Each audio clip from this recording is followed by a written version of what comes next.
സിനിമയിലെ DOP സന്തോഷ് തുടിൽ സാറിനെ ഞാൻ വേദിയിലേക്ക് സ്വാഗതം ചെയ്യുന്നു.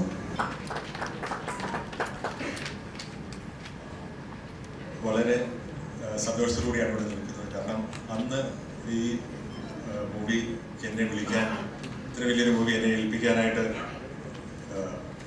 സന്മാനിച്ച സിബി സാറിനും ശരിക്കായി ഞാൻ പ്രത്യേകം നന്ദി പറയുന്നു. അന്ന് നന്ദി പറയാൻ പറ്റിയിട്ടില്ല, ഇപ്പോൾ നന്ദി പറയുകയാണ്. കാരണം അതിന് ശേഷമാണ് ഈ സിനിമയുടെ ഇത് എനിക്ക് മനസ്സിലായത്. പിന്നീട് ഞാൻ പ്രസംഗങ്ങളൊന്നുമില്ല, 2 ചെറിയ കാര്യങ്ങൾ എൻ്റെ ജീവിതത്തിൽ എന്നെ ഇൻസ്പയർ ചെയ്ത ഒരു ചെറിയ സംഭവം മാത്രം പറയുകയാണ് ഈ ഫിലിമിനെ കുറിച്ച്. അതായത് ഇതിലെ ഒരു കടൽ തീരത്ത് ഒരു ഏർലി മോർണിംഗ് സീൻ എടുക്കാനായിട്ട് ഞങ്ങൾ പോവുകയാണ്.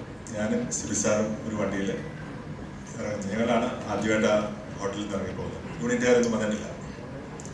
അപ്പം ഞങ്ങൾ കുറച്ച് യാത്രയാണ്. ഏത് ബീച്ചാണെന്ന് ഞാൻ കറക്റ്റായിട്ട് ഓർക്കത്തില്ല.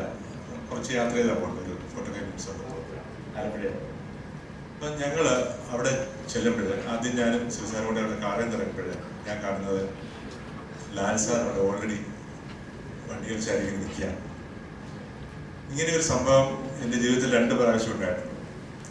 ഇതിന് ശേഷം ഉണ്ടായിട്ടുള്ളത് ബോംബെ വെച്ചാണ്. വക്ത് എന്ന് പറഞ്ഞ ഒരു ഹിന്ദി ഫിലിം ഞാൻ ചെയ്തപ്പോൾ ഇതേപോലെ തന്നെ അമിതാഭ് ബച്ചൻ ഞാനും ഡയറക്ടർ ചെന്നിറങ്ങുമ്പോൾ ഓൾറെഡി അവിടെ നിൽക്കാനായിട്ട് സീനോടെ ചോദിച്ചു. അപ്പം അതെൻ്റെ ജീവിതത്തെ ഏറ്റവും അധികം സ്വാധീനിച്ചൊരു വിഷയമാണ്. എന്തുകൊണ്ടാണ് ഈ ലിജൻസ് ആകുന്നത് എന്നുള്ളൊരു സംഭവം അതിൽ നിന്ന് എനിക്ക് മനസ്സിലാക്കാൻ സാധിച്ചു. Thank you.